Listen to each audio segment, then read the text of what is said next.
Okay, so hey everybody, welcome to my channel. My name is Morpheus Darkson, and today in this video I'm gonna be discussing a few things. The first one is the concept of Momento Mori, which is the eternal chant given to me by Beelzebub.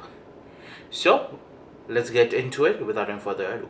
But before we jump right into it, I want to just explain that I have my own Patreon where I upload my own content. I'm currently making a series which is in documentary style, which will have presentations regarding the Hebrew god Yahweh and some of the more obscure parts of black magic, which once a person knows, they will be able to utilize them to gain an upper level of power. So that is what I wanted to explain. My Patreon is literally just a few dollars. The $5 tier is the base minimum, and you can also go for my best tier, which is the $28.99 tier, which is less than $1 a day. So if you want to gain knowledge, and if you want direct contact with me, and if you want answers regarding everything, head on over to my Patreon. I have a special shout out to my patrons, Brad Grandstaff as well as Crimson, for being there and being really great, my patrons.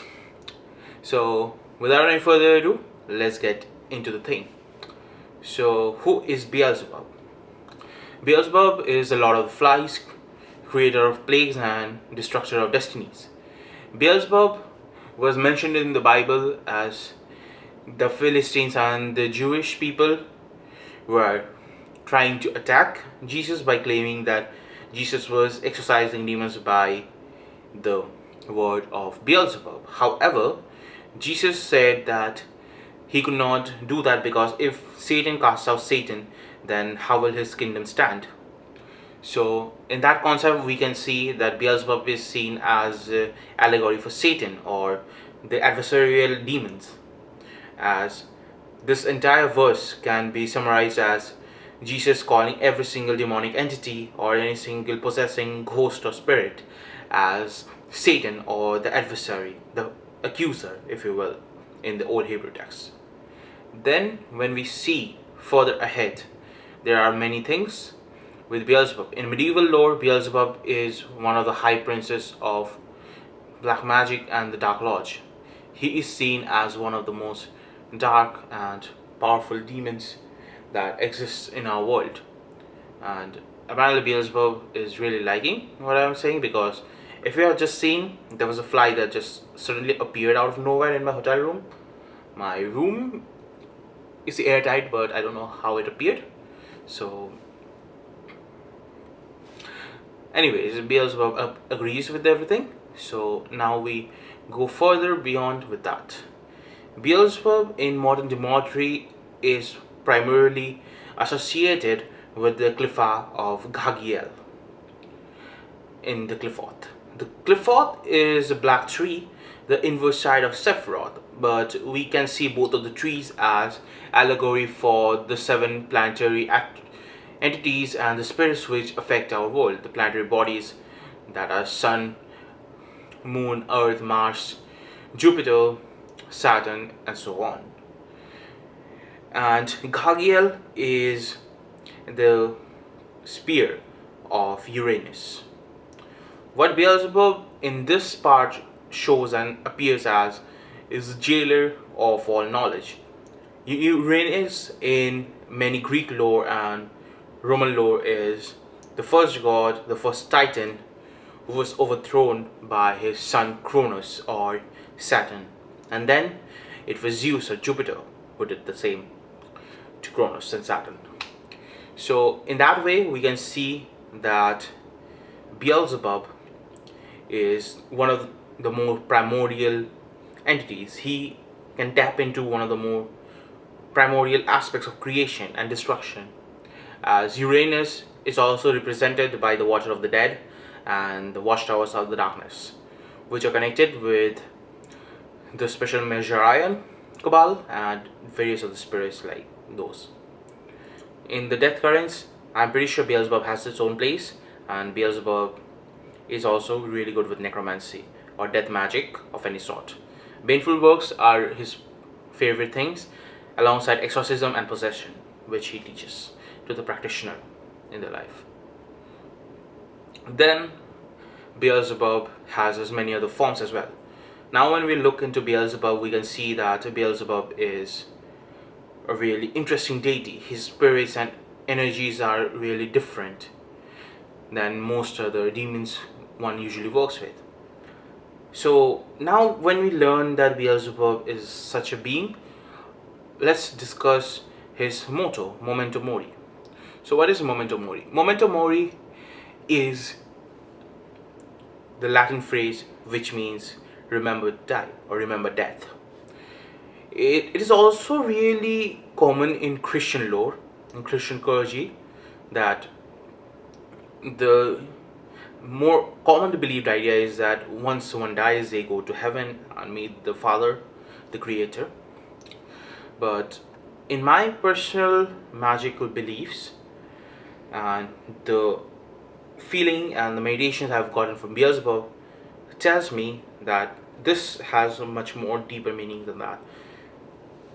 The words Momento Mori and the phrase remember to die can be seen as an allegory for one's descent into darkness and death magic, which can kill and rebirth the practitioner.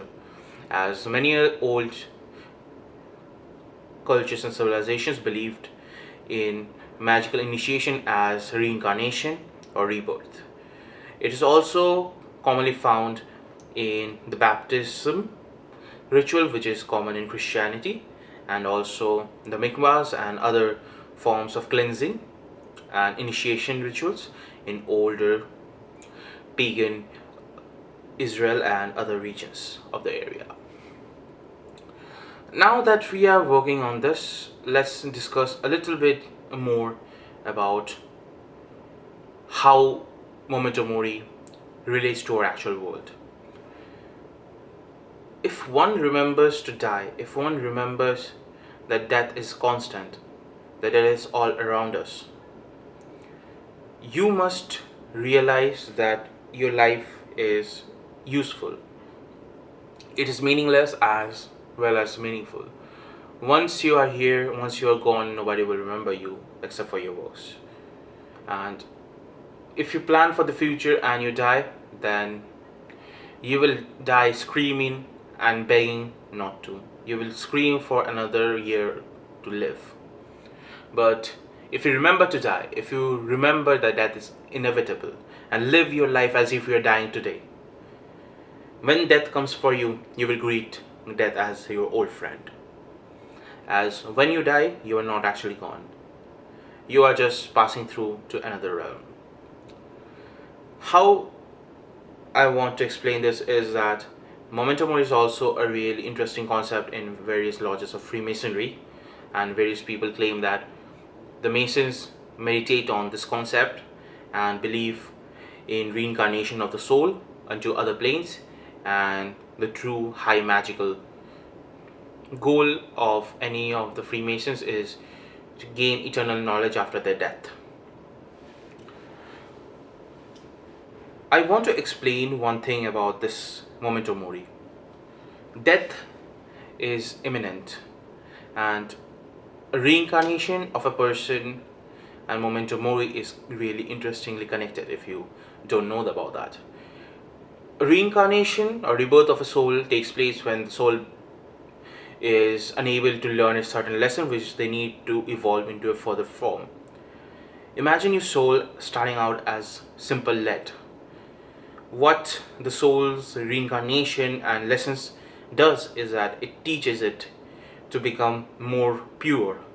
It starts turning into different forms of metals. It starts forming into first iron and then steel, then copper, and soon you will find a stage where you are almost reaching silver, and in the end result which will be gold, and the final result of the philosopher's stone, the true alchemy, the prima mater and the magnum opus.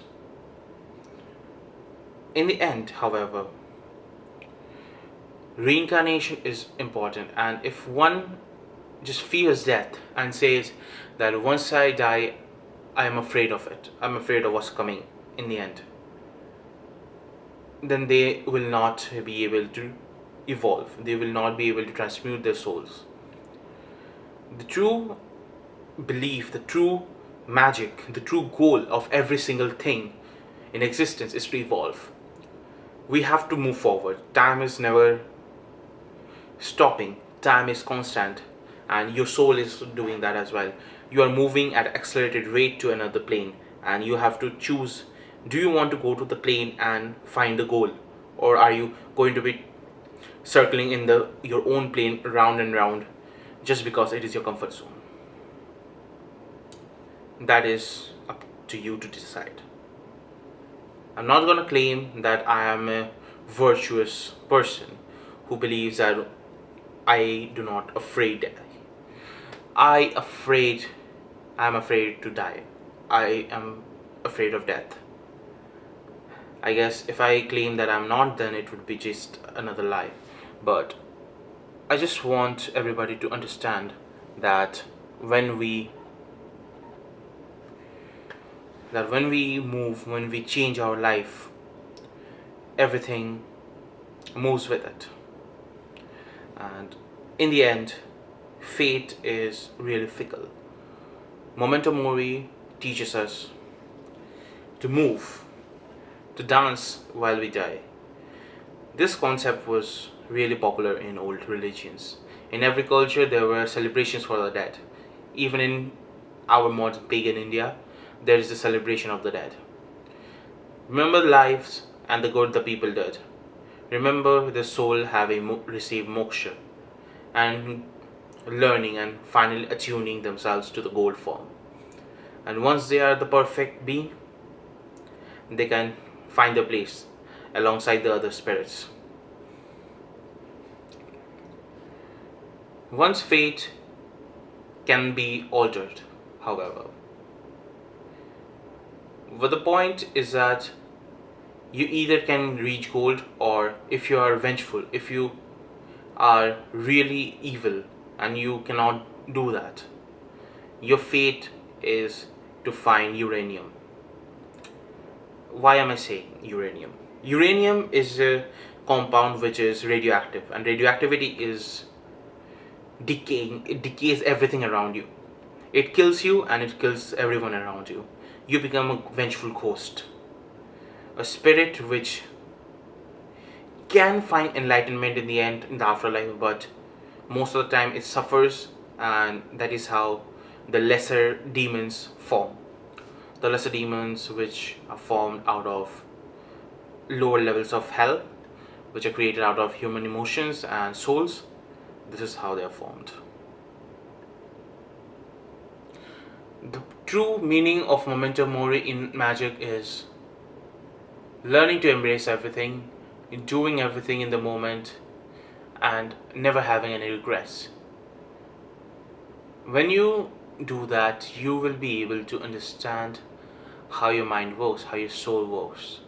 And when you continue doing that, you will be able to make sure that the magic that you put out goes back into you and creates a new form. Okay, so this is it for the video. I hope you really liked it. I don't have my normal mic with me right now, so I'm really sorry if the video quality was not that good. And I really hope to create more videos soon, and I should be making a few videos in my vacation. So if you guys like this video, then please hit a thumbs up, and I will see you guys in my next video. So goodbye, have a great day, and take care.